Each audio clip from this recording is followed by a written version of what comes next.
किसी की आहट से कबीर की नींद टूट गई। जब कबीर की आंखें खुली, उसने अपने आसपास देखा। वो अभी नायर के घर में नहीं बल्कि एक सुनसान जंगल में खड़ा था। अंधेरा इतना था कि पेड़ पौधों के अलावा उसे आसपास कुछ नहीं दिखाई दे रहा था। जंगल में चारों ओर बेचैन करने वाली खामोशी छाई हुई थी। कबीर धीरे धीरे आगे बढ़ने लगा। अचानक कबीर के कदम रुक गए। लगभग 20 मीटर दूर उसे एक लड़की दिखाई दी। वो लड़की इस सुनसान जंगल में अकेली थी। कबीर ने देखा कि वो अपना सर नीचे किए एक टक जमीन को गोरे जा रही थी। कबीर ने उसे आवाज लगाई, कौन है वहां? Are you lost? Do you need any help? उस लड़की ने कबीर की कोई भी बात का जवाब नहीं दिया। तभी एकदम से उस लड़की ने अपना सर उठाया और कबीर की तरफ देखा। कुछ पल के लिए वो कबीर को घूरती रही। कबीर के दिल की धड़कनें तेज होने लगी। गौर से देखने पर पता चला कि वो लड़की कोई और नहीं बल्कि उसी की दोस्त अनुष्का थी। कबीर ने देखा कि अनुष्का की आंखों से आंसू टपक रहे थे। अनुष्का? कबीर ने एक कदम अनुष्का की ओर बढ़ाया। उसके एक कदम बढ़ाते ही अनुष्का का बायां हाथ अचानक आग से जल उठा। अपना बायां हाथ जलते हुए देखकर भी अनुष्का वहीं खड़ी रही। ऐसा लग रहा था जैसे उसे कोई दर्द महसूस ही नहीं हो रहा हो। हैरान होकर कबीर की आंखें बड़ी हो गईं। उसने बेचैनी में जैसे ही दूसरा कदम उसकी ओर लिया, अनुष्का का दायां हाथ भी आग से जल उठा। कबीर के कदम लेते ही अनुष्का के शरीर पर आग जल उठी। इसीलिए अभी वो वहीं खड़ा रहा। उसे यकीन नहीं हो रहा था कि उसके सामने क्या हो रहा है। तभी अनुष्का ने रोते हुए हल्की आवाज में कबीर से कहा, help me Kabir, help me please. Kabir तेजी से अनुष्का की तरफ बढ़ने लगा। उसके हर एक कदम पर अनुष्का के शरीर का हर एक हिस्सा आग में जलने लगा था।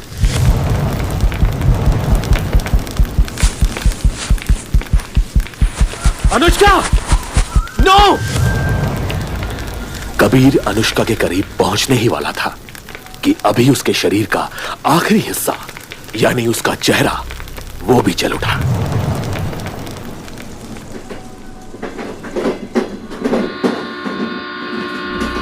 अगले दिन कबीर, सिमरन अपने कैजुअल कपड़ों में शिमला से वापस नागपुर ट्रेन में आ रहे थे। सीट के एक साइड पर कबीर और सिमरन बैठे हुए थे और दूसरी साइड पर नायर एक काफी पुराना हरे रंग का सूट और भूरे रंग की टाई पहने हुए बैठा हुआ था। बैठे बैठे नायर अपने घने बालों को संवार रहा था। उसके सामने एक छोटा सा बच्चा उसे देखकर हंस रहा था। अंकल अंकल, आप कोई सर्कस में काम करते हो क्या? क्यों? मैं सर्कस का रिंग मास्टर जैसा स्ट्रॉन्ग और हैंडसम लग रहा है क्या? रिंग मास्टर कम जोकर ज्यादा लग रहा है। हाँ? क्या बोला तुम? अरे कुछ नहीं, आप बच्चे के साथ बातें कीजिए ना। हमें कौन सा इंपॉर्टेंट डिस्कशन करना है? नायर एक सेकंड के लिए सिमरन को देखता रहा और फिर उनकी ओर इशारा करते हुए बच्चे से कहने लगा, ए लिटिल किड, तुम वंडर करता होगा ना कि हम ऐसा कपड़ा पहन के कहा जाता है। एक्चुअली वो तो दोनों जो बैठा हुआ है ना उधर, उनका फ्रेंड ने सीजर लेके अपने अपने सर में घुसा दिया था और फिर पुलिस को लगा दीज टू किल्ड हिम। बच्चे के एक्सप्रेशन एकदम से बदल गए। वो सिमरन और कबीर को डर की नजरों से देखने लगा। अरे डरने का बात नहीं है, ये लोग ने नहीं मारा है। वो क्या है ना कि एक गोस्ट ने उसका फ्रेंड का बॉडी में घुसकर उसे अपने आप को मारने में फोर्स किया और अभी वो गोस्ट ये लोग को भी ऐसे ही मार डालेगा और उनका मारने के बाद I will finally be back in business. Yes. Nair की बात सुनकर वो बच्चा रोते हुए दूसरी ओर भागने लगा। मम्मा मम्मा। अरे तू रोता काय को है? कभी किसी को मारते हुए नहीं देखा क्या? इन सब के बीच ट्रेन में कबीर ने सिमरन को अनुष्का वाले सपने के बारे में बता दिया। तो तुम तो कह रहे थे कि वो एक जंगल में खड़ी थी अकेले, और जैसे तुम उसकी ओर बढ़ने लगे उसका शरीर आग में जल उठा।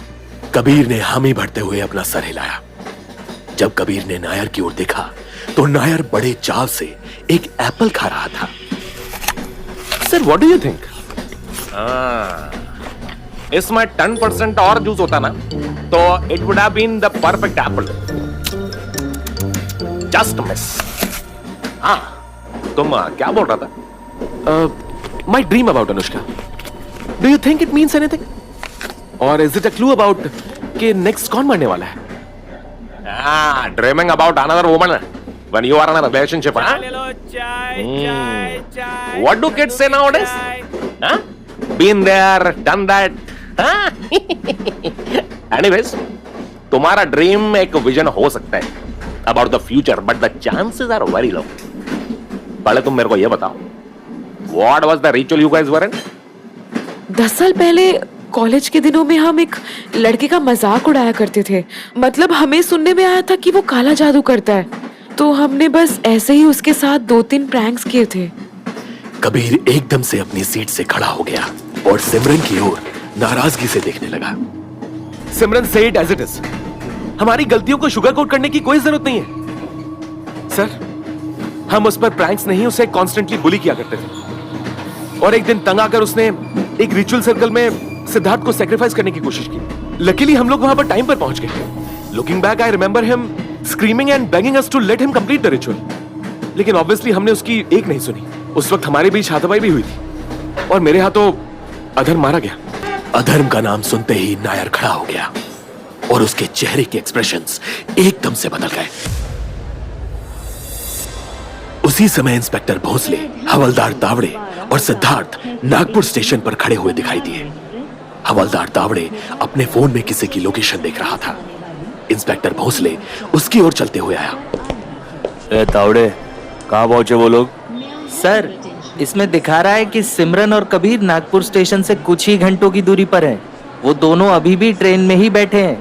अच्छा हुआ सर कि हमने जल्दी से जल्दी सबका फोन टैप करवा लिया. इंस्पेक्टर भोसले ने तावड़े की बात समझते हुए अपना सर हिलाया और सिद्धार्थ की ओर इशारा करते हुए तावड़े से पूछा, ये क्या कर रहा है यहाँ? अरे सर, क्या है ना, ये केस के चक्कर में हमारी बहुत अच्छी बातचीत हुई. मेरे को पता चला कि मेरी तरह ये सिद्धार्थ भी क्रिकेट का बहुत बड़ा फैन है. आज शाम को वो इंडिया ऑस्ट्रेलिया का मैच है ना, तो बस सोचा साथ में देखेंगे तो मजा आएगा. शायला, केस खत्म नहीं हुआ और इधर सस्पेक्ट के साथ मैच देखने का प्लान बना रहे तू? तभी अचानक तावड़े के मोबाइल पर उसे ऐसा कुछ दिखाई दिया कि वो कंफ्यूजन में अपना सर खुजाने लगा. सर, अभी 10 मिनट पहले ये अनुष्का का लोकेशन ये IGMC कॉलेज के पास दिखा रहा था, लेकिन अभी पता नहीं कैसे उसका लोकेशन ये सिमरन और कबीर की ट्रेन में दिखा रहा है. इंस्पेक्टर भोसले उसके फोन में देखने ही जा रहा था कि सिद्धार्थ ने तावड़े से उसका फोन खींच लिया. ला, मुझे बता. अरे ये कोई ग्लिच होगा यार, वरना तावड़े तू ही बता. 10 मिनट में अनुष्का वहां से क्या उड़ के आएगी?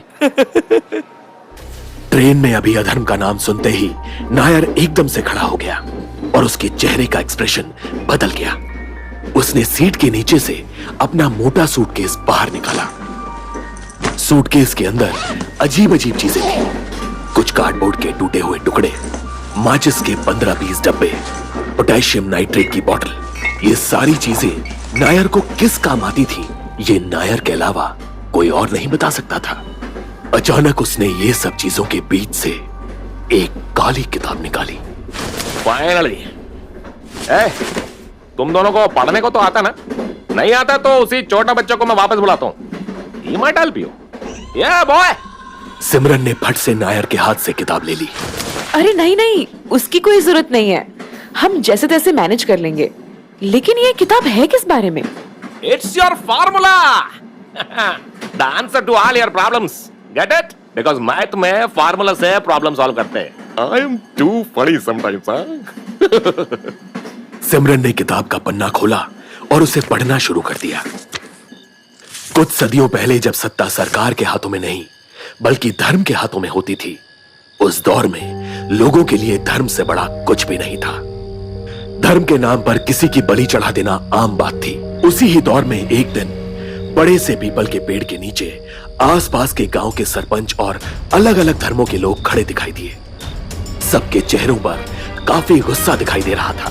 तभी सबसे बड़े गांव डागर के सरपंच कहने लगे, आप सब लोग ये सोच रहे होंगे कि मैंने आप सबको इतनी रात गए यहाँ क्यों बुलाया है? मैं आप सबको बता देना चाहता हूं कि मामला कोई छोटा मोटा नहीं है, बल्कि हमारी इज्जत, हमारी मर्यादा का है। जंगल के उस पार कुछ लोग रहते हैं जो हमारे धर्म के खिलाफ जाकर शैतान और राक्षसों को पूजते हैं।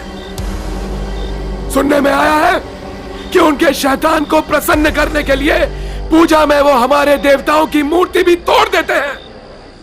मैं चाहता हूं कि हम लोग उनके सरपंच जयवीर को बीच सड़क में लाकर सबके सामने उसके घोर पापों की सजा उसे दें। तभी एक ईसाई धर्म का आदमी भीड़ के नीचे खड़ा हो गया और सरपंच से पूछने लगा, तुम्हें पता भी है जयवीर कौन है? लोग कहते हैं जयवीर से ज्यादा बेरहम इंसान कोई नहीं। उसे कई लोग काले जादू का भगवान भी मानते हैं। उससे भिड़ना यानी मौत से भिड़ना है। और वैसे भी हमारा इस सब से क्या लेना देना?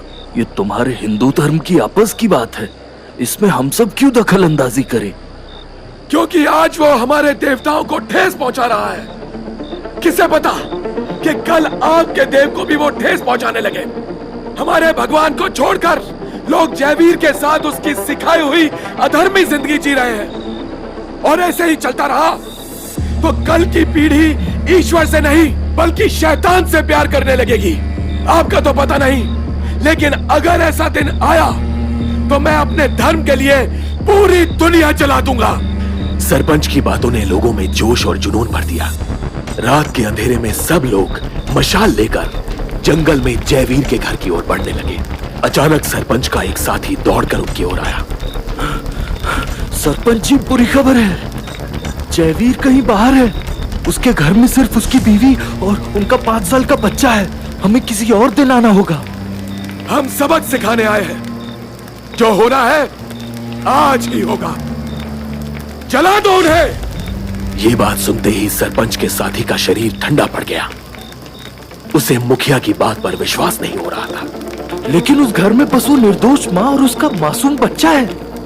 एक राक्षस की बीवी निर्दोष औरत नहीं होती, बल्कि चुड़ैल होती है। और राक्षस का बेटा सांप होता है। और इनसे निपटने का एक ही उपाय है, इन्हें जिंदा जला देना चाहिए। चलो भाइयों। गांव के लोगों ने सरपंच के साथ मिलकर अपनी अपनी मशाल से जयवीर के घर को जला दिया। उस रात एक असली राक्षस की तरह सरपंच और उनके लोगों ने जयवीर के परिवार को जिंदा जला दिया। उनकी चीखें पूरे जंगल में कोने कोने तक गूंज रही थी। अगली सुबह जब जयवीर घर वापस लौटा, उसकी रूह कांप उठी। जयवीर दौड़कर अपने घर के टूटे और जले हुए टुकड़ों की ओर गया और उसने उन्हें उठाया। जयवीर रोते हुए अपनी बीवी और बच्चों को ढूंढने लग गया। कुछ टुकड़े उठाने के बाद उस मलबे के बीच जयवीर को उसकी बीवी की जली हुई लाश दिखाई दी। उसका बेटा उसकी मां को गले लगाए ही मर गया था। जयवीर दिखने में काफी भयानक सा था। उसका कद 6 फुट 4 इंच का था और उसके चेहरे पर घनी दाढ़ी थी। वो हमेशा सिर्फ काले कपड़ों में घूमता था। उसकी आंखें नीले रंग की थी और आंखों के पास एक चाकू की मार का निशान भी था। ऐसा डरावना इंसान अब एक छोटे बच्चे की तरह जमीन पर गिरकर फूट फूट कर रो रहा था। क्यों? क्यों? मेरा बच्चा! पीछे से जयवीर का एक साथी गजोधर उसके पास आया। जयवीर उठो, ये रोने का वक्त नहीं है बल्कि बदला लेने का वक्त है। धर्म के नाम पर उन लोगों ने हमारे घर जला दिए। अब हमारी बारी होगी। हम एक एक करके उनके सारे गांव जला देंगे। गजोधर की बातें जयवीर ने अपने जहन में उतार ली। जयवीर ने अपने चेहरे से आंसू पोंछे और उसने धीरे से अपना सर उठाया। एक एक करके नहीं, सबको एक साथ ही जला दूंगा। उस रात जयवीर ने गांव के चारों ओर जानवरों की हड्डियों और काले कपड़ों के सहारे एक घेरा बना दिया। वो एक आम घेरा नहीं बल्कि काले जादू का घेरा था। इतिहास में जादू के लिए इतना बड़ा घेरा किसी इंसान ने नहीं बनाया था। ये मुमकिन था या नहीं, ये भी किसी को नहीं पता था। काला जादू करने के लिए जयवीर को सबसे शक्तिशाली मानते थे। कहते थे कि शैतान का आशीर्वाद लेकर जयवीर पैदा हुआ था। सारी तैयारियां करने के बाद जयवीर अकेला गांव के ठीक बीचों बीच आकर खड़ा हो गया। सरपंच के साथ गांव के सारे लोग हाथ में हथियार लिए धीरे धीरे उसके पास जमा होने लगे। आखिर तूने अपनी मौत स्वीकार कर ही ली। उस चुड़ैल और उसके छोटे राक्षस को जला देने के बाद हमें लगा नहीं था कि तू माफी मांगने इतनी जल्दी आ जाएगा। अफसोस, जो हमारे भगवान की बेइज्जती करता है उसे सिर्फ मौत मिलेगी, चाहे वो कितनी भी माफी मांग ले।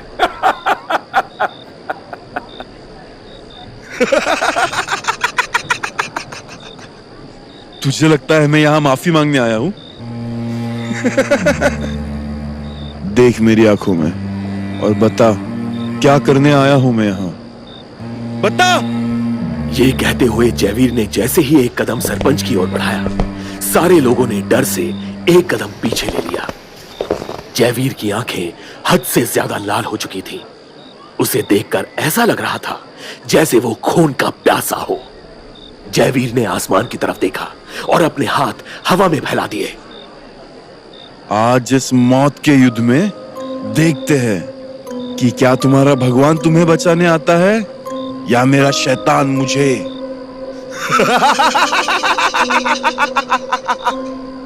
जयवीर के हंसते ही गांव के चारों ओर आग की लंबी लंबी लपटें जल उठी। धीरे धीरे पूरा गांव जलने लगा। चाहे कोई कुछ भी कर लेता, लेकिन उस रात उस रिचुअल सर्कल से कोई बाहर नहीं आ पाया। आग इतनी थी कि पूरा गांव 13 दिन तक लगातार चलता रहा। 2 हफ्ते बाद जब जयवीर के साथी आए तो सब कुछ जल चुका था। जमीन पर मिट्टी से ज्यादा तो राख दिखाई दे रही थी। तभी अचानक गजोधर की आंखें फटी की फटी रह गईं, क्योंकि गांव के ठीक बीचों बीच उसे जयवीर दिखाई दिया। असंभव। ऐसा कहते हैं कि जयवीर से शैतान इतना खुश हो गया कि उसने जयवीर को एक आंच भी आने नहीं दी। जयवीर के साथी समझ गए कि जयवीर शैतान का खास इंसान था। वो सब लोग उसका नाम जपने लग गए। जयवीर खड़ा हुआ और एक सेनापति की तरह उसने अपने दोनों हाथ पीठ के पीछे कर लिए। जयवीर उसी दिन मर गया था जिस दिन उसने अपनी मरी हुई बीवी और बच्चे का चेहरा देखा। आज से तुम मुझे जयवीर नहीं, धर्म के नाम से जानोगे।